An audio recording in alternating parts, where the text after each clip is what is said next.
everyone, this is Marika and welcome back to another session of Community Health Nursing with me. In our previous session, we have discussed about the disease agent, where we have seen that an agent is a factor, it is a substance, it is a force which is living, non-living, tangible, intangible, and is a major cause of producing the disease in an individual. Agent can be of different types. It can be biological agent, it can be physical agent, mechanical agent, and nutrient agent. And an agent can be a single causative organism. It can be a single factor that causes the disease. It can be combination of several different independent factors, or it can be also the presence of two or more complex factors which present together, combined together, causes the disease. Now, in this session today, we are going to discuss the remaining aspect of the agent. In our previous session, we have discussed about the classification. In this session today, we are going to discuss the most common type of agent that is found for most of the diseases, which is biological agent. Now, as we already know, biological agents are the living agents that causes diseases, that produces diseases in human beings, such as bacteria, virus, protozoa, fungi, etc. Let us see in detail what is a biological agent and what are the different biological agents that causes the disease, that are responsible for causing a certain disease. So let us see in detail what is a biological agent and what are the different types of biological agent. As we have already seen in our previous session, biological agent is the living agent that is responsible for causing or producing the disease in the human beings. Now, living organisms, as we have seen in our previous session, includes bacteria, virus, protozoa, fungi, etc.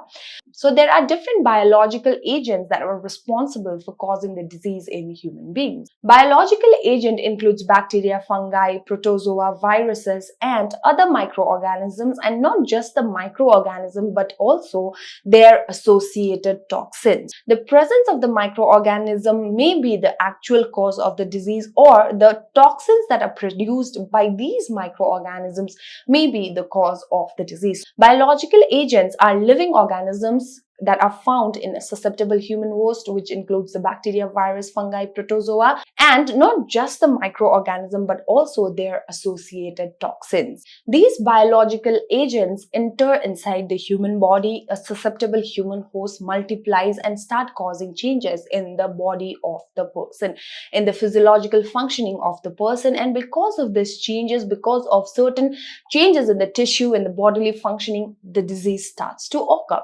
These biological agents have the ability to adversely affect the human host. Now, these microorganisms have the ability to invade inside the human body and affect the health of the human. The effect may range from mild symptoms, mild allergic symptoms, to very serious medical condition, as well as the death of the person. The biological agent can affect the health of the people, right? It can affect the health of the host. That means the effect that a particular microorganism will have on the host also depends from one microorganism to another. But the microorganisms can affect the health of an individual adversely. The first biological agent that we are going to study in this session is bacteria. So what is a bacteria?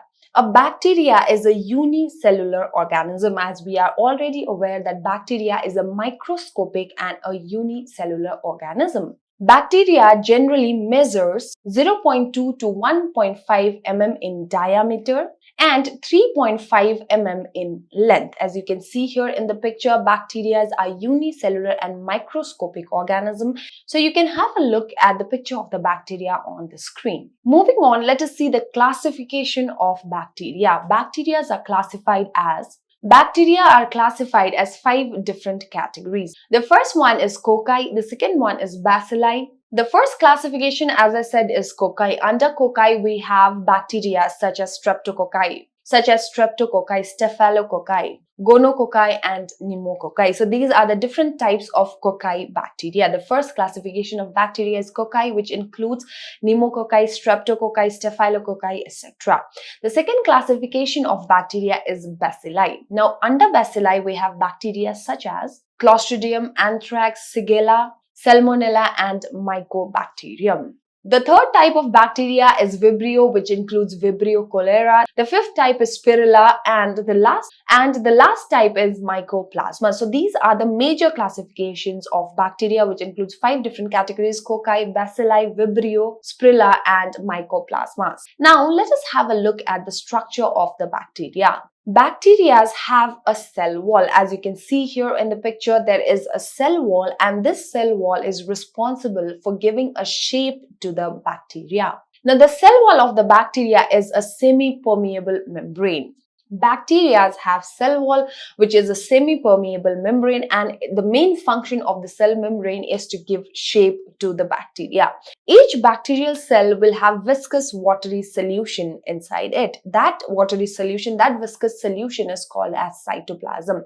Inside the cytoplasm, we can see the presence of various different organic and inorganic solutes and ribosomes. The nucleus that is present inside the cytoplasm in a bacterial cell lacks the nuclear membrane. As we know, in human body, we have a nucleus, and outside the nucleus, we have a nuclear membrane, right?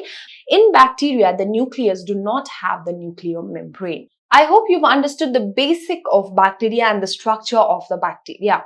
Now, there are certain factors that affects the growth of the bacteria. Now, we know that the bacteria enters inside the human body, multiplies inside the human body, causes certain changes in the biological, physiological functioning of the human body, producing an illness. But there are certain factors that affects the growth of the bacteria as well. Let us see what are those factors. The first factor responsible for the growth of bacteria is the nutrition. The growth of bacteria depends on the supply of nutrition that the bacteria gets. Obviously, like any other living organism, the bacteria also need certain kind of nutrients such as phosphate, nitrogen, carbon, and varieties of other ions. Now, the first factor that affects the growth of the bacteria is the nutrients. When a bacterial cell or when a bacteria is able to get all these nutrients, then it will grow rapidly. It will multiply rapidly. So, adequate supply of these nutrients will help the bacteria to grow. The second factor that affects the growth of the bacteria is temperature. Of course, temperature plays a major role in the growth of bacteria, and the required temperature for the growth of the bacteria is 30 degrees Celsius, to the highest reaching to 40 to 50 degrees Celsius, and the lowest and the lower limit being 15 to 20 degrees Celsius. So the bacteria can survive in between this temperature and not higher than the given temperature, as well as not lower than the given temperature. The third factor is the pH factor.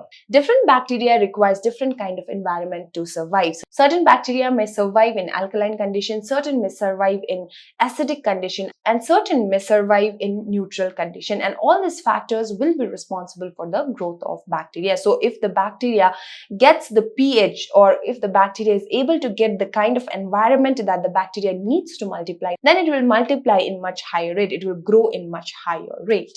The fourth requirement for the survival of the bacteria, the fourth factor that is responsible for the growth of bacteria, is oxygen.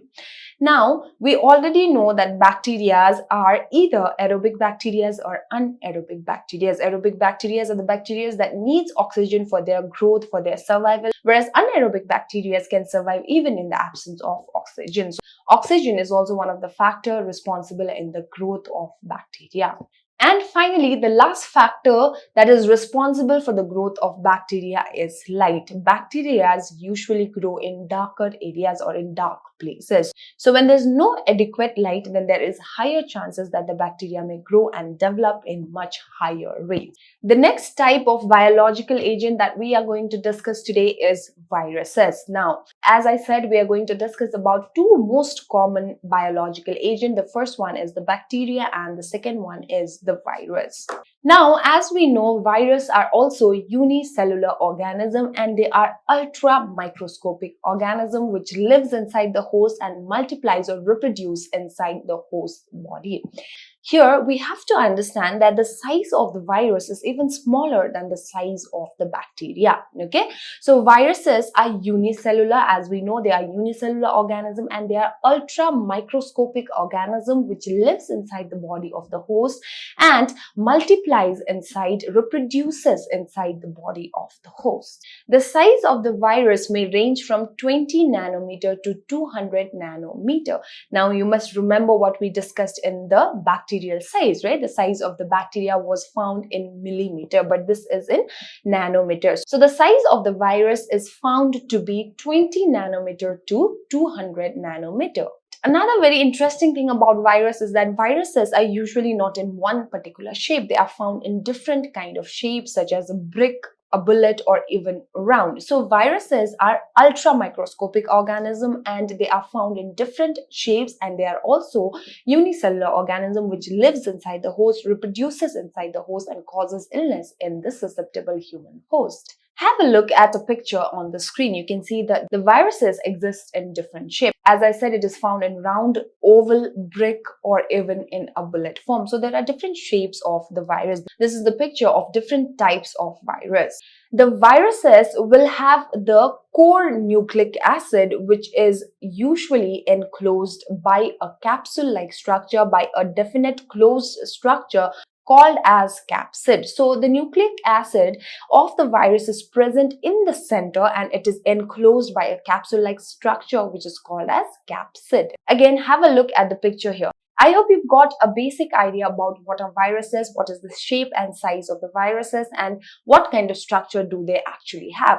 Now, let us see the classification of viruses. Viruses are majorly classified into two different categories, which includes the major RNA virus and the major DNA viruses. So the classification of virus is major DNA and major RNA virus. So how is this classification done? The classification of the virus is done according to the type of nucleic acid that is present in the virus. So as the term suggests, if the nucleic acid of the virus is the DNA, double helical structure DNA, then it is considered as DNA virus. And if the nucleic acid of the virus is RNA, then it is considered as RNA virus. The examples of DNA virus is the pox virus or the adenovirus, and the examples for RNA virus includes retrovirus, flavivirus, and paramyxovirus. So that is all for today's class. In this session today, we have discussed a very short and interesting topic, which is biological agents, in which we've seen biological agents are the living agents that are responsible for causing the disease in human beings. There are different types of biological agents that are responsible for causing the disease, which includes bacteria, virus, protozoa, fungi, etc.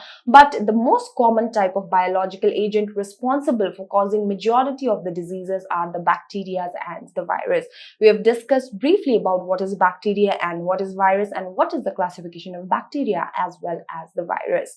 I hope the class was helpful. I'll see you all in the next session where we will discuss about the host and immunity. Thank you and have a great day ahead.